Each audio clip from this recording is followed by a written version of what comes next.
Justine, you were at the Angels Investors thing last night. I saw you. You're doing your campaign stuff and talking to some friends and supporters. It looked like. What did you think of that higher end business environment? Well, I learned a lot. So this is all new to me, and I think it's really important to bring more industry here, but also to harness the ideas that folks have when it comes to potentially a startup. And I think that it's important to showcase the talent that North Bay has to offer and work with these talented people, specifically from ideally a city councilor perspective, to really bring awareness to how talented North Bay is. And I think startups bring some really great jobs. So, of course, I'd want to work with them. Mm-hmm. Yeah. Yeah. Well, there's. I think for a new candidate like yourself. Yes. How long you've been in town? I've only been here for 4 years, but despite that, Yeah. I'm extremely involved. Oh, yeah. Yes. Well, So. that aside, for any new candidate to witness that level of some of North Bay's brightest minds and business people that are willing to be involved with investing with other bright startups, I would think that would show you that there's a lot of things going on that you might not know about. Exactly. And that's what's so great about meeting new people. So I've knocked on 3,000 doors already, and I'm not the expert in a lot of areas. I know a fair amount in communications and a fair amount about mental health, but I want to learn from the experts and we have a lot of knowledge here in North Bay, and it's also really great to see folks coming here and wanting to make the city better through their knowledge of startups and innovation and tech. So yeah, I and it is complex, and I'd love to work with a diverse community of partners to just make the city better. Yeah, it's well, there's a lot of moving parts in the city and a lot of Yes. different things going on. What do you think you can bring to city council as being a relatively new person in town with a good background in education and some other life experience? What can you bring to North Bay City Council? Thank you for that question. A few things. So I thought I was a big city girl. I lived in Ottawa, did my master's, was very involved in community development and community building there. I sat on the Senate of Carleton, and then after my master's degree, I did a graduate diploma as well in health science, technology, and policy. And then after that, I moved to Toronto. And I managed a small charity called Megan's Hug. And over the years, we've raised over $5 million for pediatric brain tumor research. There was so much hard in that organization, but to be honest, I wasn't really into fundraising. It just wasn't really my thing. I also wanted to afford a really great place to live, and Toronto is very expensive. So I got a job in North Bay. It was going to be like a 1-year thing, get some experience. I fell in love with the city right away. I bought a house within 3 months, and I didn't really know what to expect when I moved here, but like there's not many cities like North Bay with 2 beautiful lakes, a ski hill in the middle, surrounded by green spaces. Also coming from Toronto, I'm thinking, okay, there's not really going to be any good restaurants, and we have an amazing restaurant game. So I fell in love with it. I then brought my husband here, and we got married in June, and we actually had an eco-friendly wedding, and invited all of our closest friends and family, and wanted to showcase North Bay. So in addition to our wedding day, we had a beach day and hiking day, and like 5 of my relatives want to move here. Folks around the same age as me have said that they would love to live in North Bay, but there needs to be more areas in their fields to do so.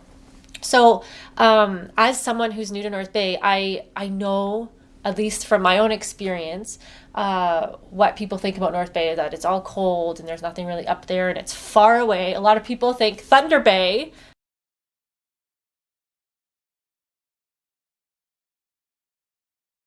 Of course, it's not Thunder Bay. We're only 3.5 hours away from Toronto. And I think that we really need to showcase what makes North Bay really unique. So I did a course in Spain. I know I'm talking a lot here. Okay. I did a course in Spain after my master's around asset-based community development. And I studied underneath the leading researcher in the field, Dr. Bent Lindstrom, and he's from Norway. And what that means is that I learned how to identify and map out what's really working in a city. So in other words, its strengths. And then I learned how to promote, protect, and maximize those strengths to build more of a community. I think that that's a piece that we really need to work on, collaborating and working in coordination together with diverse groups to make North Bay better and showcase it to other cities. But I think that there's a lot of misperceptions about what makes North Bay great, and at least from those who live down south. And I would love to bring that perspective. And thank you for that question. Well, it's interesting because I have a similar experience. What brought me to North Bay in 1986. I drove through here with a buddy. He was dropping off something for his brother that was up at Canada College. So I got to see Canada College in that campus. And even in the 80s, that was very impressive for someone like myself I've moved around and been in numerous places as a kid. But when we drove out of here, we drove through Main Street, and they had just finished the first big dig, and it was beautiful. The paving stone was all in place; it wasn't cracked and aged like it is right now. I know they're going to revitalize it next year and redo it. But that alone, knowing the geography, of course, I did a lot of research on North Bay and its location. Using the Dewey Decimal System in the card catalog at the Toronto Metropolitan Library in 1984, right? I was looking up what were the assets, what was going on in North Bay, checking out its geography, its historical geography.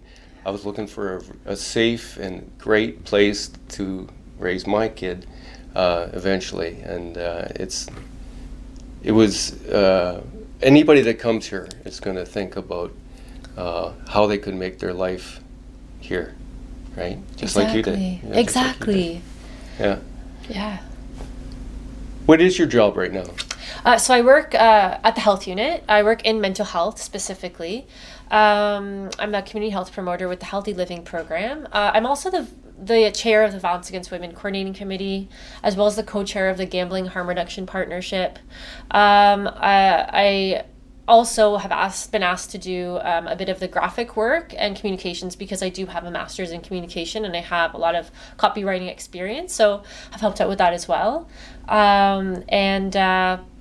I actually, in my current role, I created something during COVID to help, because I work in public health, to help my colleagues kind of keep their head up high and stay well.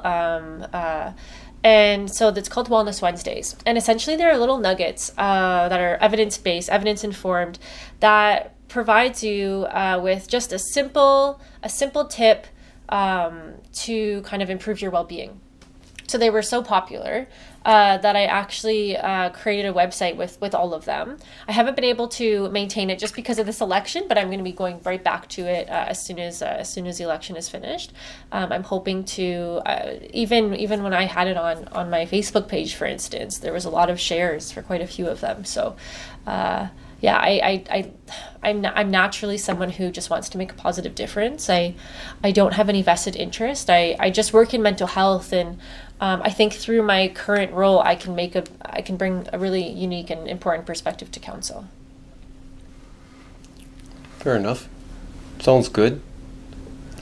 I'm not sure if you're going to have any time for that after you get elected councillor. If I'm elected. Yeah. We'll see. Well, let's just say you're elected. Yes. You have a full-time job at public health.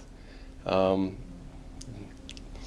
a lot of meetings and committees to be on. Yes. I think Joanne Brosseau was saying that she was on 18 or 19 different committees. It's a full-time job, really, for half-time pay. How's that fit with your plans? I think that's a very fair question. So during my master's, I actually was a teaching assistant, but I was also vice president of the Students' Union for 2 years. I was elected as vice president. And I sat on a lot of university committees. And of course, it's not really the same as a city, but at the same time, I'm sure that there are some similarities. Substantial workload is what you're describing. Exactly. Yeah, okay. And this was during my master's. So of course, I already had tons of reading to do. But I found that this is something that I'm really passionate about, right? I think it's important for every decision that's being made to be made with the public interest. And that, like, even knocking on doors, some people would say, oh, how do you do that? Because I've knocked on 3,000 doors and that's all I do other than go to events. But people say, oh, how do you do that? How do you get energy for that? I don't know. It's just something that it's just my cup of tea, I guess. So I think that it'll take, of course, like a lot of management and time. I might reduce my hours at the health unit to accommodate, but I think that I would be a good fit for the position. The last 2 years must have been tough working at the health unit in the middle of a pandemic, and with your expertise and what you do, mental health and whatnot. Describe what that was like, trying to be in that key role in a key timing and location. Yeah, I really appreciate that question because coming from a communications background, something that I really had concerns about, because I was in the call center. I was responding to emails from municipalities and businesses related to the constantly changing regulations and I worked through the COVID response team.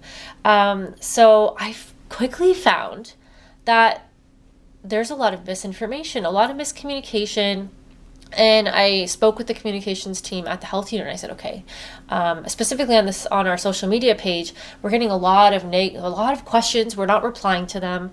Also a lot of kind of like, I don't want to say negative comments, but comments that were critiquing the health unit's position and on things, and also asking why certain decisions are being made. So I volunteered to actually respond to every single social media comment, and that's something that I did for quite a few months. And we quickly found that people really appreciated knowing and getting a response from the health unit and answering their questions. And I think it's in city council, I want to do the same thing. So I think it's really important to meet people where they're at and find out, okay, what kind of mediums do they use to stay up to date on what. Sorry, I'm not being as eloquent as I would hope to be. There's nobody judging. But essentially, we need to meet people where they're at. If older folks and seniors are reading newspapers and newsletters, and we need to provide updates in those mediums. Younger folks are using more social media and websites, and we need to do that. We need to also not expect people to come to us. We need to meet them where they're at, but provide them with little digestible nuggets again. Again, the digestible nuggets is my thing. Just a little bit of information, but that really clearly lays out how and why decisions are being made, how citizens can be involved in debates and discussions in very simple, clear language, because I've been reading a lot of reports and they're full of jargon and we can't expect everyone to understand them. And I think that we can do a better job at really engaging people and learning what they care about, but also specifically the folks who are going to be directly impacted by a decision. They need to be involved in any change that's being made. Well, there are some interesting parallels with the communication issues that the public health faced is what the city council and the city faces. And I think you would probably agree that, well, you may or not, but good things aren't explained very well. And people, like you say, need a little bit more information in a way that they can relate to it to rationalize what's going on, right? And Exactly. when I was considering a role on council myself over the past year, I was hoping to play a little bit more of that role as well because of my experience in communications and knowing that the more the better, but better strategic communications and reactive as well as progressive, proactive, right? Yeah. So when people do have questions to uh, uh, engage them, and more often than not, once you do, you've allied in some respects, even if they don't agree with you. And you gain some trust, right? Yeah.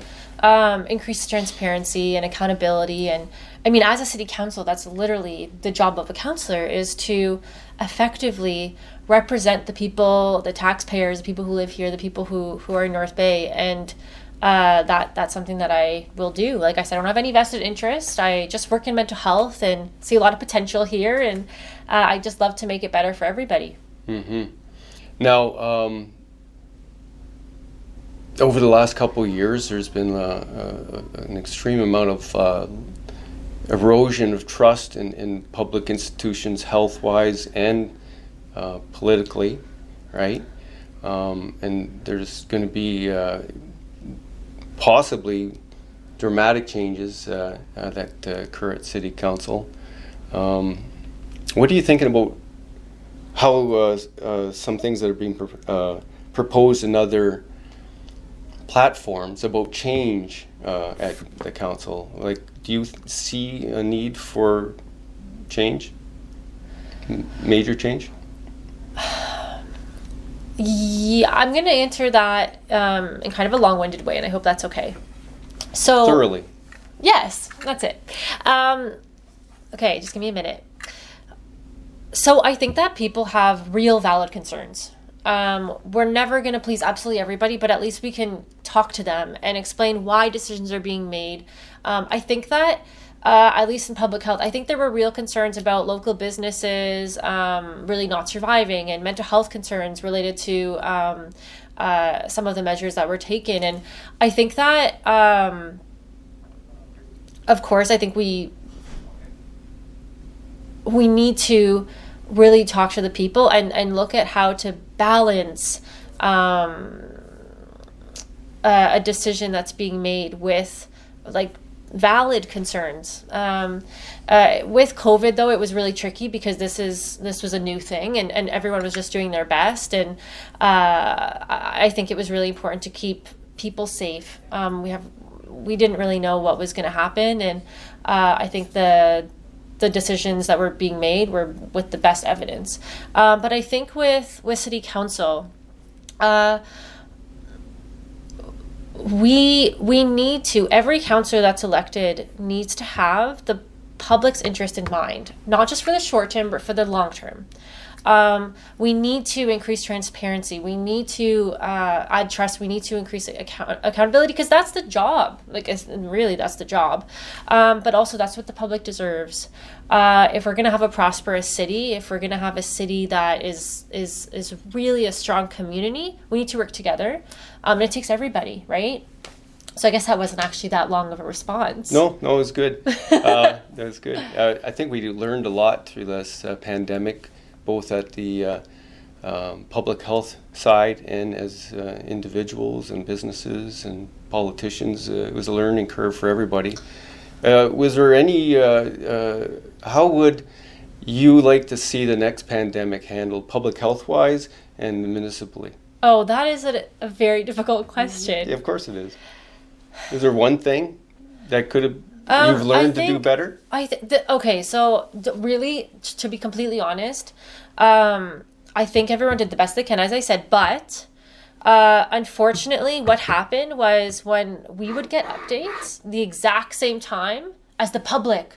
So when the health unit's getting an update at the same time as the public, we don't have time to really identify what the key messages are, how we're going to deal with the situation, put in place the actual process sometimes to make sure that we're able to vaccinate, for instance, the new age group that they've just announced. So that's how I think that I would work. I would advocate to the province to have more communication throughout decision making.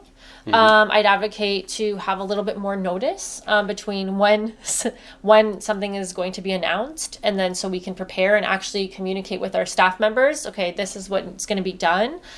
These are the key points that we need to really talk to citizens about, because there was a lot of different communications, and being on the call center at some point, I just found out information by a person in the public. So I think that's just it. I think really working together, for instance, with the provincial government, with staff, with the rest of the council members, with public health as well, if there was another pandemic. Like, I think we all need to have open communication. Again, this is, of course, I'm saying this because I have a communications background, but I think that's really the key. That's really the key to solving a lot of issues or preventing a lot of issues. And of course, it's not going to be perfect, but I think we just all need to really try our best and listen to the voices of those who, again, are affected by a decision. So, for instance, we really could have and should have advocated more for local businesses because larger corporations were having a strong advantage during the pandemic. And of course, that's not at all what anybody would have wanted. But I think that was a symptom of not really speaking with all of the parties that were involved and that would be affected. There was a presentation last night from One Red Maple who are trying to help in that regard to give smaller retails a more fighting chance by having an app that is able to provide options to buy locally at similar or better prices, so that those type of things will really help those small businesses. 100%. Yeah. So actually, I was speaking to One Red Maple, Mark and Mike. Mark is the CEO and Mike is the vice president. Mm-hmm. And I was telling them about how when my husband and I got married, we really wanted to. So I'm very eco-friendly. I take the climate crisis very seriously, and so we had an eco-friendly wedding, and what we wanted was to encourage people who are attending our wedding, our loved ones, to buy local. So we found a registry where you can just write down the item that you want, and then also if you want used or new or so forth. And of course, we did post some items from local businesses and post a lot of used items, to be honest. But really encourage folks, okay, if you get this for us, please consider shopping local. And I think that would be eventually, maybe in a few years, One Red Maple will have some sort of registry option, at least for folks to support local businesses, because I mean, families that run local businesses, like, when you're supporting local, you're helping a kid, for instance, go to art school, right? Go it's to not art cliche. class. It is true. It's true. Yeah. It's true. Their profits go back into the community Exactly. faster than corporations. Exactly. And so, yeah, I love the work that One Red Maple's doing, and we'll work to promote it in any capacity that I can. And I think, too, organizations like One Red Maple, like the city, can work more, at least to help promote that within our city, and I think it'd be great. So I'm going to take a gamble on this particular question. I'm not real big on casinos. Okay, I was wondering if that was going to be a pun or okay. Yeah, ask away, my friend. I don't think it's very smart long-term economic development to, but other people have different ideas, and the city's going to have a certain amount of money to spend. How do you think the city should spend its piece of the gambling pie? Fair. Okay, so first I'd like to say that I really want, if elected, I want to speak with the Chief Finance Officer, because I really want to understand the budget more. I've done as much research as I can do, but it would be really nice to actually get a thorough explanation of everything. I don't exactly know how much we're spending on different pieces. Ideally, a lot of those funds should go towards our service providers, because we're experiencing a lot of societal issues like housing, homelessness, addiction, mental health issues.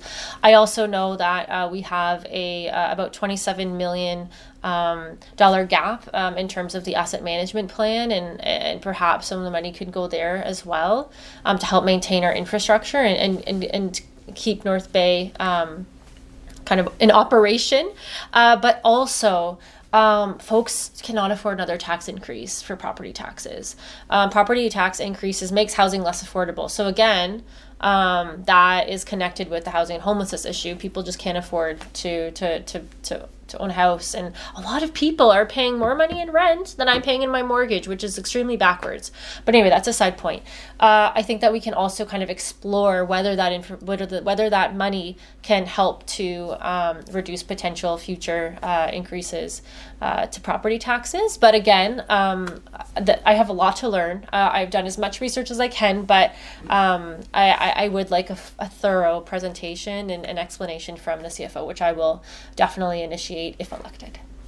Well, if elected, your first month will be a straight first dive into budgeting. You will learn lots. When did you decide to run for council? Ooh, good question. I love this. So, to be honest, I decided to run 4 years ago. So, like I said, I moved here just over 4 years ago, bought a house right away, fell in love with the city. Then I went to a few council meetings. And I saw the way that really passionate, well-educated, respectful citizens were, to be honest, being treated by some of the councillors when they were doing presentations. Like, it was, to me, as someone who wasn't involved, just as a person who's watching, it didn't really seem like all of the citizens, or all of the councillors, were really paying attention, kind of looking around, twiddling their thumbs, and I said, that's a real shame. I found it kind of disappointing, to be honest. I think that even if we don't agree with the points of somebody who's doing a presentation that they're very passionate about, I think that we need to show empathy. We need to talk to them. We need to explain, yes, we have acknowledged that particular issue, and we have thought about it. This is why we are making this decision, because of this, and this reason. So, and like I said, I've been involved in community development before, and I just think that there really needs to be a public voice, and that's why I decided to run. So yeah, it's 4 years in the making, and I'm excited to be here today. Well, you feel like you have some really good positive energy, and obviously well-educated and thoughtful. Thank right? you. Why would you be a better pick than somebody that's of comparative value as a counselor than somebody that was born and raised here?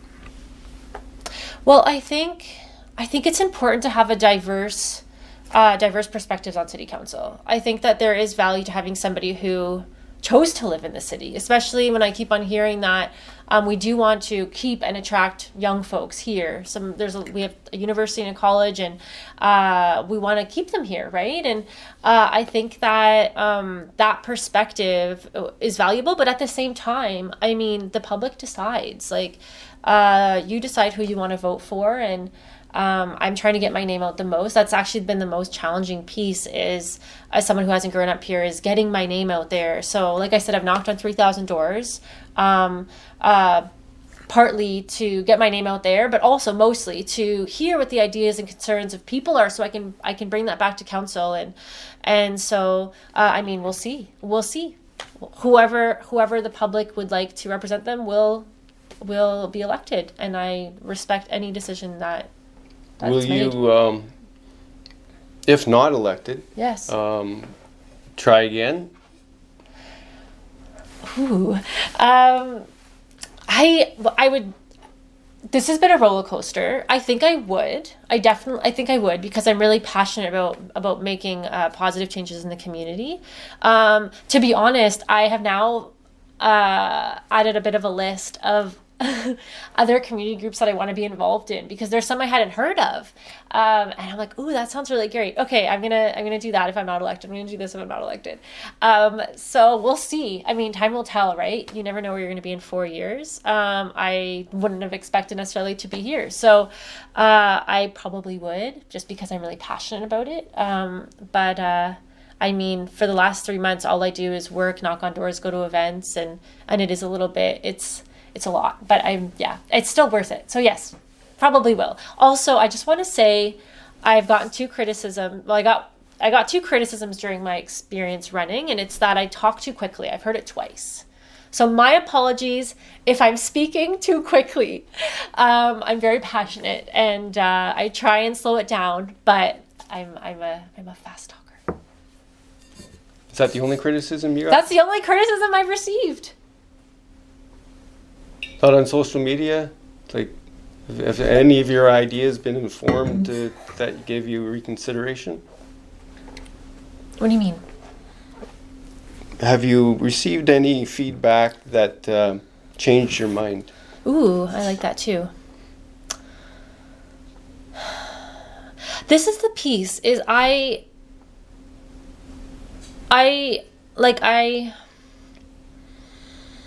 don't have firm opinions about certain things, because I want to hear what folks have to say, but I also do a lot of research. And I think that with the topic of the arena, that's a tricky one, right? So at first, I wasn't really sure about spending a lot of money for the arena, and I heard a lot of concerns. So I was thinking, okay, like I don't really think I'm for the arena, or I should call it a recreation center. That's really what it is. But then I spoke with... Oh, I'm sorry. I forgot to turn off my phone again. Damn. It's okay. Do you want me to grab it? Yeah, please do. And I'll just shut it off.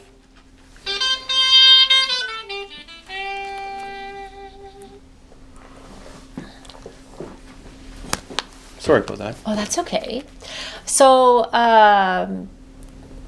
because I didn't know all of the information, I spoke with the managing engineer of the project and asked him to explain why, kind of essentially just like add explanations for some of the concerns that I was experiencing. And I noticed that there's a lot of misinformation. When he explained it, my husband's an engineer, so I was like, okay, that makes sense. So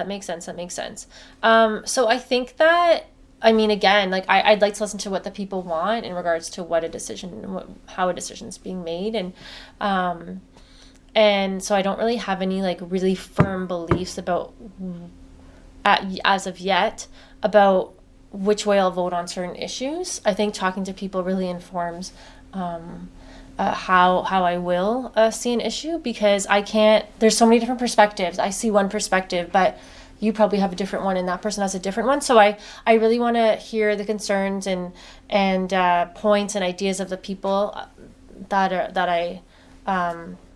I'm representing, and then make an informed decision. So that's what I hope to do. Well, my advice would be, as well as talking to the engineers, I would talk to people that actually convene tournaments and use arenas. Yeah. They will inform you on functionality more than an architect or engineer. Fair. I think that's a fair point. Absolutely. Yeah. Absolutely.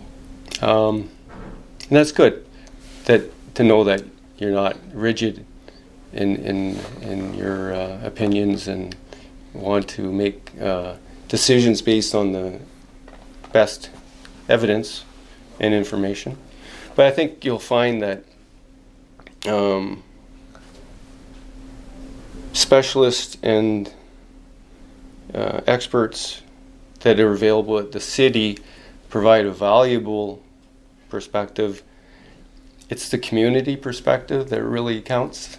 I making agree. Those decisions, yeah. Well, that's my whole campaign, right? Yeah. And I hear you saying that, and I like that thought, because it's sometimes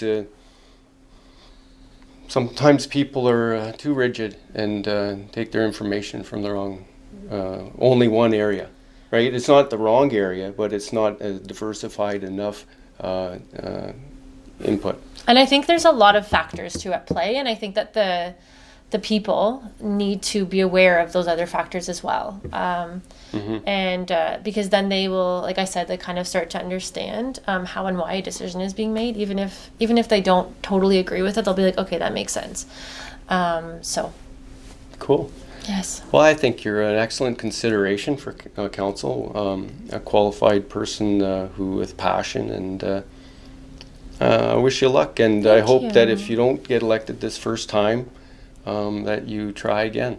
Thanks, Dale. Very sweet of you. Dave. Sorry. Dave I answered Dale. to both. You know what my nickname is What? in high school? Dave Dale. Right, that makes sense. It was just, that's all I ever got. So you can call me either. Thank you, Dave. Really appreciate it. Thanks for your time Thank you very much. and good luck. Thank you. Right on.